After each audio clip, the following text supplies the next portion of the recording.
Quando os irmãos vão estudar Romanos, os irmãos vão perceber que algumas expressões que aparecem em Romanos também aparecem em Gálatas. Romanos é uma carta que foi dividida em 16 capítulos, Gálatas somente 6. Tem coisas que o apóstolo Paulo fala em Gálatas que está somente em Gálatas. Tem coisa que o apóstolo Paulo fala em Romanos que está somente em Romanos.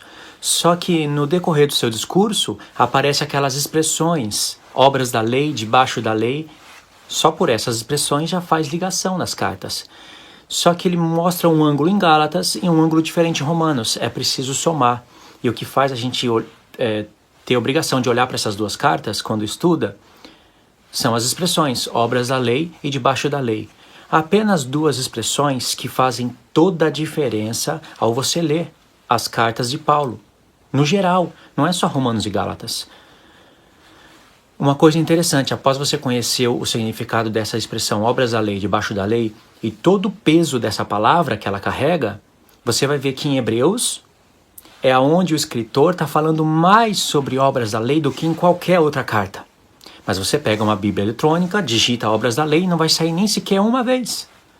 A palavra festa, obras da lei, debaixo da lei, está relacionado com as festas, no modelo da antiga aliança, já que elas profetizam o futuro. E nós somos participantes da festa na nova aliança, só que no modelo da nova aliança. A palavra festa nem sequer aparece em Hebreus, só que na carta todinha, inteirinha, ele está falando das festas. É claro que de vez em quando ele vai pôr alguns assuntos de Josué, entrada na terra de Canaã, vai estar falando do sábado, vai falar de coisas do sumo sacerdote, não vai estar ali o tempo todo falando da festa, mas ele iniciou a carta falando da festa, ele vai percorrer a carta todinha falando da festa, e quando chegar em Hebreus 8, principalmente 9, 10, ele vai falar detalhes do dia da expiação. Essa foi a festa que ele escolheu estrategicamente para escrever a carta. O dia da expiação, que é o dia mais importante dentro de um ciclo de um ano para o povo de Israel, é o dia mais importante. Então, irmãos, nem sequer aparece a palavra festa. Em Hebreus, obras da lei, debaixo da lei. E ali é a carta onde mais se fala desses assuntos. Agora, já em Romanos e Gálatas, em Romanos não aparece a palavra festa, em Gálatas também não. Mas a palavra obras da lei, debaixo da lei, aparece. E aonde aparecem essas expressões, pode ver que no contexto está falando de circuncisão. E aonde aparece circuncisão, está falando da antiga aliança, contrastando com a nova. E aí tem que usar Abraão e Moisés. Agora eu pergunto para vocês, qual é a ligação que esse ponto que eu estou falando tem com o início do vídeo? Isso tem muita ligação com o início do vídeo, porque aí entra claramente aonde o calvinismo tropeça, e tropeça feio, e faz muitas pessoas tropeçarem. Você pode ver que é até difícil de eu falar isso, mas é a verdade tem que ser falada. Pega os homens mais conhecidos entre o calvinismo, Augusto Nicodemos. Eu já vi alguns estudos dele inteirinho, eu sou paciente, eu assisto vídeo por vídeo. Tem coisas boas ali, mas no meio de poucas coisas boas, são tantas coisas ruins que se você coloca na balança, não vale a pena. Você já viu um estudo do Augusto Nicodemos sobre Efésios? Faz o seguinte, procura um estudo aí dele sobre Efésios, eu já assisti. Só você colocar Efésios Augusto Nicodemos ou Romanos Augusto Nicodemos, assiste. Depois você vem no meu canal e procura um estudo sobre Efésios. Não estou falando isso para me engrandecer, não. Mas olha a diferença, olha o nível de revelação. Eu fiquei bobo, eu fiquei pensando, Senhor, como que pode um homem que está livre, não está trabalhando em fábrica, vive de dízimo, vive de oferta, é ancião, barba branca, homem de respeito, poderia estar ensinando as profundezas do teu evangelho, tem o tempo todo, acorda na segunda-feira, tem até sexta para decidir o que faz, não precisa ir para uma fábrica. E como que eles desconhecem todos os mistérios, pelo menos a maioria deles, referente às duas casas de Israel, às festas, Apocalipse? Como que eles desconhecem isso e ensina calvinismo? Por que o Senhor pega uma pessoa presa no sistema da fábrica, tem que trabalhar, tem que todo dia bater cartão, às vezes tem que fazer hora extra, às vezes tem que trabalhar de sábado, e mostra todas essas coisas? Uma pergunta que você pode se fazer. Se você não conhece as duas casas de Israel, as festas, os meus vídeos, o meu trabalho, as conexões das revelações que o Senhor está dando para nós, você não vai entender o que eu estou falando. Vai achar até que eu sou um estúpido e estou me engrandecendo. Mas quem conhece sabe. E eu queria que os irmãos comentassem aí, para as pessoas lerem, para verem que é verdade, não para me elogiar, para me engrandecer, nada disso daí, irmãos. Longe disso daí. Os irmãos que me conhecem sabem. E os irmãos estão sempre me elogiando, sempre com palavras de força. Eu fico feliz com isso e agradeço até aos irmãos. Mas para outros lerem, para outros verem que é verdade, que não é eu falando de mim mesmo. Entende? Então, procura um vídeo onde Augusto Nicodemos, Hernandes Dias Lopes, ou até Paulo Júnior, que agora entrou no mesmo sistema. Ele não se declara calvinista, mas não vai demorar muito para isso. Ensinar o Apocalipse sem ensinar as festas não é ensinar o Apocalipse de verdade. Eu já assisti todos os vídeos do Hernandes Dias Lopes. Estudo do Apocalipse. 1, 2, 3, 4. Tem uns que eu não consegui assistir. É muita história, muita coisa nada a ver. Mas tem estudos bons dele, do Hernandes Dias Lopes. Eu fiquei até admirado. Falei, que visão boa. Como é que ele não conseguiu enxergar certas coisas? E tem coisas que realmente não tem nada a ver, né? Mas eu já assisti Apocalipse dele 11, 12, 13, 17, 18. Ouvi todos. No carro, dirigindo, eu escuto. E não escutei uma só vez, não. Alguns deles eu escutei 2 vezes. Não toca nas festas. Acerta em alguns pontos, com certeza, mas em outros não. Então, eu fico pensando, também é um homem que vive de dízimo? Erradamente. A palavra proíbe cobrança de dízimo e entrega de dízimo. Novo Testamento proíbe isso. Quem cobra dízimo, recebe dízimo, dá dízimo, Deus leva em conta o tempo da ignorância, né? O tempo que é o coração que está dando ali, a pessoa aprendeu assim, a luz que ela recebeu até o momento foi assim, está dando com o coração sincero, Deus leva em conta isso. A partir do momento que a pessoa conheceu na Bíblia o que é dízimo, Deus já está levando em conta. Ele já não está levando em conta a ignorância da pessoa e o coração não. A partir do momento que a pessoa conheceu. E o Novo Testamento proíbe essas coisas. Então são homens que vivem dessas coisas, mas não receberam revelação de Deus. Quero dizer que não recebeu revelação de nada. Estão ensinando a palavra. Claro que estão ensinando.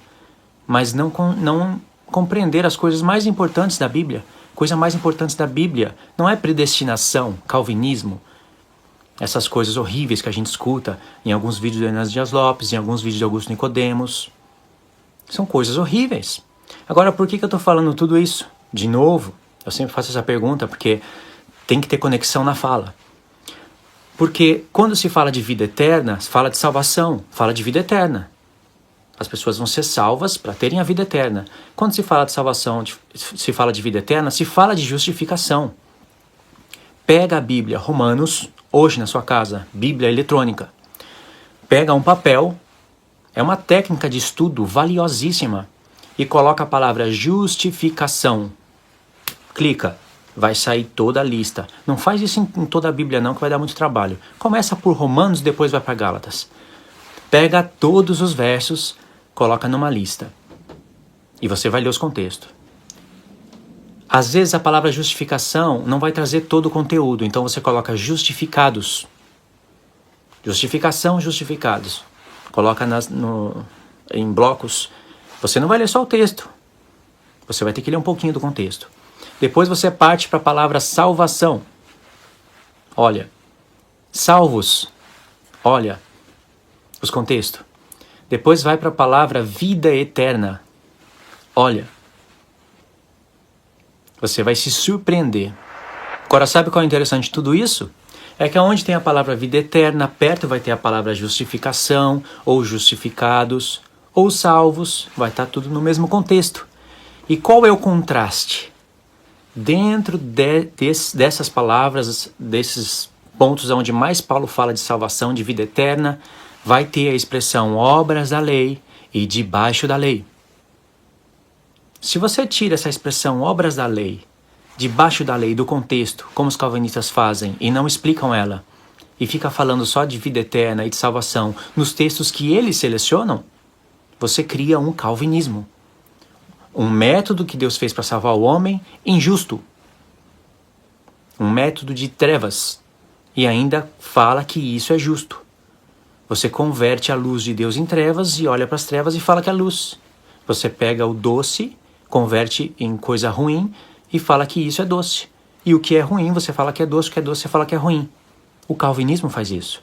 Agora, como eu vou olhar para uma carta onde está falando de vida eterna, salvação, justificação, no contexto está falando obras da lei, debaixo da lei, e não vou me importar com essas expressões. São expressões tão pequenas, mas por que elas existem?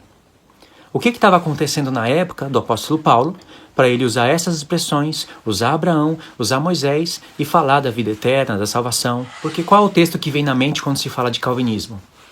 Efésios 2, do verso 5 até o 9. 10, 11, 12 não, até o 9. Isso é uma lei, é uma regra. Ninguém explica 10, 11, 12, os versos 10, 11, 12 de Efésios capítulo 2 em conexão com os versos anteriores. Por quê? Porque não tem conexão para eles. Não tem explicação, eles não compreendem. Então, de Efésios capítulo 2, do verso 5 até o 9, Paulo vai falar: pela graça sois salvos, não por obras, para que ninguém se glorie. Ele repete isso de novo. Eu posso meter uma tesoura nesses versos, e meter uma tesoura em outros versos. Aí eu cato aqui, cato lá, cato cá, e falo: a Bíblia está falando que o calvinismo é correto. A Bíblia está falando que salvação não se perde e que salvação é unicamente por obras. Aliás, se você fizer alguma obra com a intenção de ser salvo, Jesus veio fazer o quê? Não é? Se você pode ser salvo pelas suas obras e não pelo mérito de Cristo. E aí eu vejo o que a pessoa está fazendo na vida com a Bíblia na mão, em tempo de paz, para chegar nessa conclusão. Por que a pessoa gosta de ler a Bíblia fragmentada, escolher textos? E olha que tem pessoas que eu já mostrei todo o outro lado da moeda, porque tem o outro lado, e a pessoa, sabe, parece que tem uma programação na mente. Ela simplesmente ignora os textos, finge que não foi feito perguntas, finge que não existe aquelas coisas, volta para os textos que ela escolheu e continua falando a mesma coisa. Graças a Deus, Deus me deu esse tipo de coração. Porque se alguém me mostra, com base bíblica, que eu estou errado, eu tenho que olhar para isso, eu tenho que ver se tem alguma explicação para isso, sem forçar as coisas, se eu vou conseguir alinhar isso com isso, aquilo com aquilo, e tudo vai entrar em harmonia. Tenho que ver qual lado que está errado.